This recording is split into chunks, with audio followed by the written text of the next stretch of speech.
Hello friends, कैसे हैं आप लोग। उम्मीद करता हूं कि आप लोग अच्छे ही होंगे। आज हम आपके सामने इंटर फाइनल ईयर का, जी हाँ, 12वीं की यूनिट यानी कि इकाई 2 से हम लोग ने लेके आया हूं और उसमें हम लोग देखेंगे मानवीय क्रियाओं को। तो आइए देखते हैं। सबसे पहले ये जान लेते हैं कि मानवीय क्रियाएं होती क्या हैं। तो मानवीय क्रियाएं माने वैसी क्रियाएं जिससे मानव को आय की प्राप्ति होती है, वो आर्थिक क्रियाएं या मानवीय क्रियाएं कहलाती है। तो यहाँ पर हम लोग ने देखा कि मानवीय क्रियाएं कैसे कहते हैं।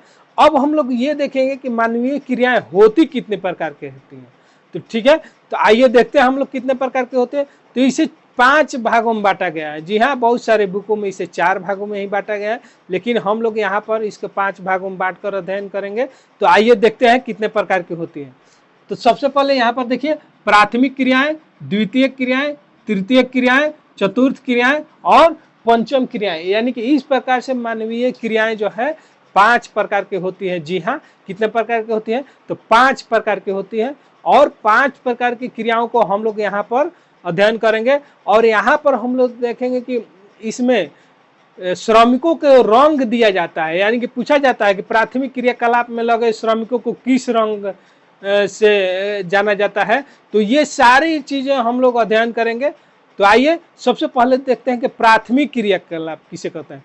तो प्राथमिक क्रियाएं वे होती हैं जो प्रकृति द्वारा प्रदत्त चीजों को, जी हाँ, ये प्राथमिक क्रिया में क्या किया जाता है? तो प्रकृति द्वारा प्रदत्त संसाधनों को सीधा उपयोग किया जाता है, यानी कि उसमें कोई परिवर्तन नहीं किया जाता है, उसका सीधा हम लोग प्रयोग करते हैं। जैसे कृषि करना, पशुपालन करना, जंगल से लकड़ी इकट्ठा करना या जंगल से कुछ भी चीज इकट्ठा करना, वो प्राथमिक क्रियाकलाप का ही उदाहरण है। या फिर समुद्र से या नदी से या तालाब से मछली पकड़ना, ये सभी प्राथमिक क्रियाकलाप के ही उदाहरण है बच्चों।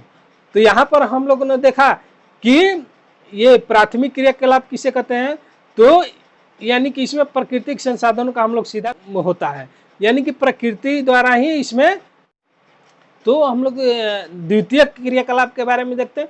तो द्वितीय क्रियाएं वह क्रियाएं होती हैं जिसमें प्रथम क्रियाकलाप से प्राप्त चीजों को परिवर्तित कर दिया जाता है या उसमें कुछ संशोधन करके उसका हम लोग उपयोग करते हैं, तो वो द्वितीय क्रियाकलाप कहलाती है। तो यानी कि जितनी भी आप लोग देखिएगा, इसे विनिर्माण उद्योग के नाम से भी जाना जाता है। तो जितनी भी उद्योग हैं यानी कि फैक्ट्रियां हैं, ये सभी द्वितीय क्रियाकलाप के ही उदाहरण हैं। ठीक है, अब जैसे उदाहरण में कुछ ले लेते हैं। जैसे गेहूं से आटा बनाकर इसका यूज करते हैं, तो ये द्वितीय क्रियाकलाप है। लौह अयस्क से हम लोग लोहा इस्पात की जब प्राप्ति करते हैं, तो ये द्वितीय क्रियाकलाप है। फिर है कपास से सूती वस्त्र का जब निर्माण किया जाता है, तो ये द्वितीय क्रियाकलाप का ही उदाहरण है।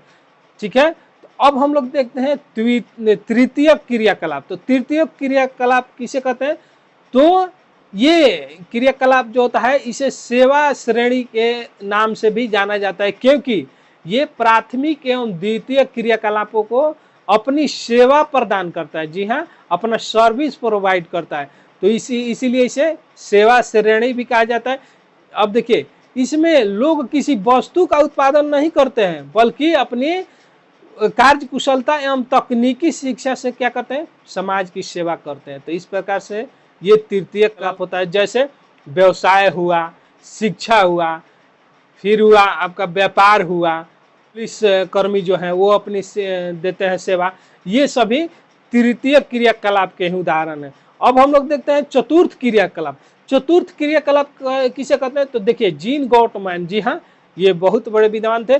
इन्होंने केवल प्रत्यक्ष सेवाओं को ही, प्रत्यक्ष सेवाओं मतलब कि डायरेक्ट जो सेवा हमको प्राप्त होता है या हम लोग सेवा देते हैं, उसको ही तृतीय श्रेणी में इन्होंने रखा है। जबकि अप्रत्यक्ष रूप से जितनी भी सेवाएं दी जाती हैं, वो चतुर्थ क्रियाकलाप के अंतर्गत ही रखा है। जैसे शिक्षण हुआ, नेतागिरी हुआ, डॉक्टर, वकील, प्रबंधकार, ये सब कार्य क्या हुए? ये चतुर्थ क्रियाकलाप के अंतर्गत इन्होंने रखा है। किसने रखा है? जीन गॉटमैन ने। अब हम लोग देखते हैं कि पंचम क्रियाकलाप। तो पंचम क्रियाकलाप किसे कहते हैं? तो इसमें उन क्रियाकलापों का संबंध होता है जो नवीन तथा वर्तमान विचारों को, जी हाँ, क्या चीज, जो नवीन तथा वर्तमान विचारों को की रचना करते हैं, उनके पुनर्गठन तथा नई प्रौद्योगिकी का मूल्यांकन करते हैं। यानी कि क्या करते हैं, ये नवीन विचार को लाते हैं और उनके और नई प्रौद्योगिकी का उपयोग करते हैं।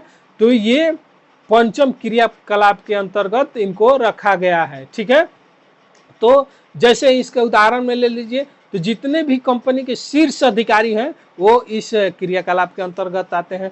फिर हुआ जैसे सरकारी जितने भी अधिकारी होते हैं ये इस क्रियाकलाप के अंतर्गत आते हैं। वैज्ञानिक जितने भी वैज्ञानिक हैं ये पंचम क्रियाकलाप के ही अंतर्गत आते हैं। फिर वह अनुसंधान करता है, यानी कि कोई चीज खोजता है वो, तो वो भी पंचम क्रियाकलाप का ही उदाहरण है बच्चों।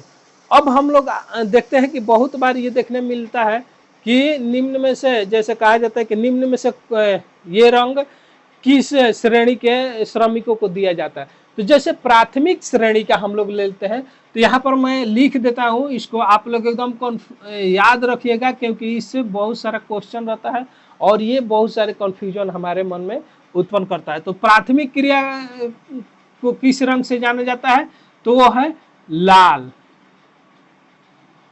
इसको लाल रंग दिया गया है। द्वितीय किसे? तो वो होता है नीला,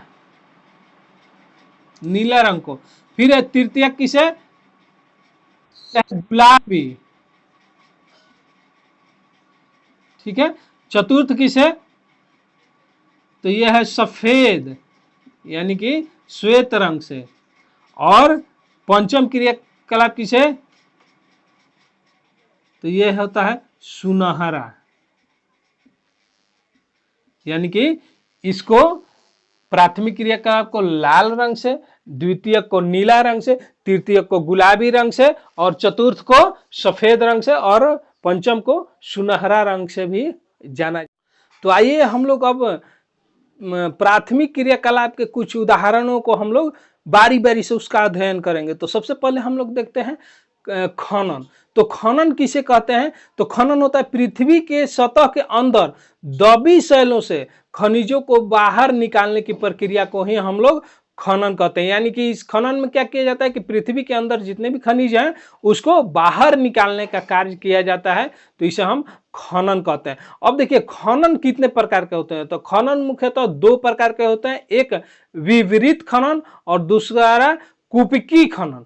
यानी कि विवरित खनन किसे कहते हैं? यानी कि पृथ्वी के सतह के नीचे, यानी कि ये ज्यादा गहराई में नहीं होते हैं जब खनिज, और उनको पृथ्वी की सतह के ऊपरी सतह को हटा करके और जब खनिज पदार्थ प्राप्त किया जाता है यानी कि निकाला जाता है, तो ये हम लोग विवरित खनन के नाम से भी इसको जाना जाता है, यानी कि ये विवरित खनन कहलाते हैं। और दूसरा का होता है कुपिकी खनन। कुपिकी खनन वह खनन होता है कि जो कि पृथ्वी के गहराई में खनिजों को निकालने का काम इससे किया जाता है। तो ये बहुत महंगा भी होता है और ये ज़्यादा मतलब कि रिस्की भी होता है। तो ये कुपिकी खनन में होता है कि जितने भी खनिज पृथ्वी की गहराई से निकालते हैं, जैसे कि कोयला हुआ, पेट्रोलियम हुआ, ये सारे कुपिकी खनन के अंतर्गत इनको निष्कर्षण का काम किया जाता है। तो यहाँ पर हम लोगों ने देखा कि खनन किसे कहते हैं। अब हम लोग देखते हैं कि पशुपालन किसे कहते हैं, और पशुपालन भी ये क्या है? प्राथमिक क्रियाकलाप का ही उदाहरण है। तो पशुपालन भी दो प्रकार का होता है, एक होता है चलवासी पशुपालन और एक वाणिज्यिक पशुधन पालन। तो सबसे पहले ये देख लेते हैं कि चलवासी पशुपालन किसे कहते हैं। तो चलवासी पशुपालन ये होता है, ये आदिम प्रकार का पशुपालन है।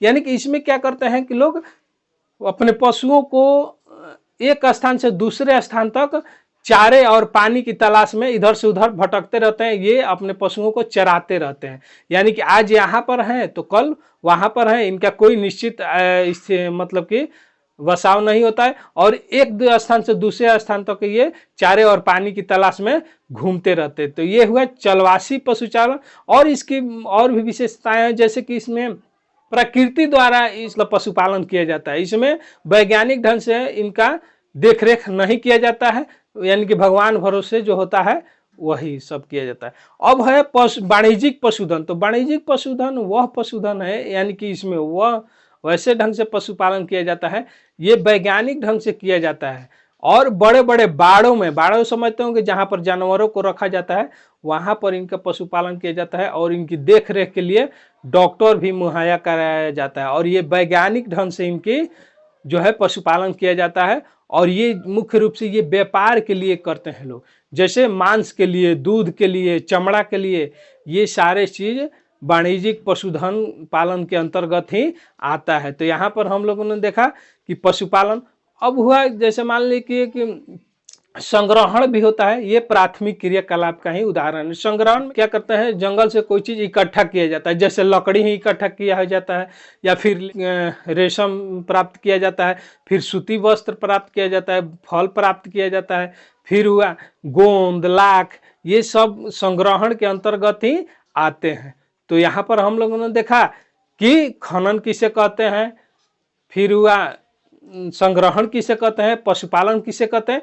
अब हम लोग इसके आगे देखेंगे हम लोग ये कृषि के बारे में, ठीक है।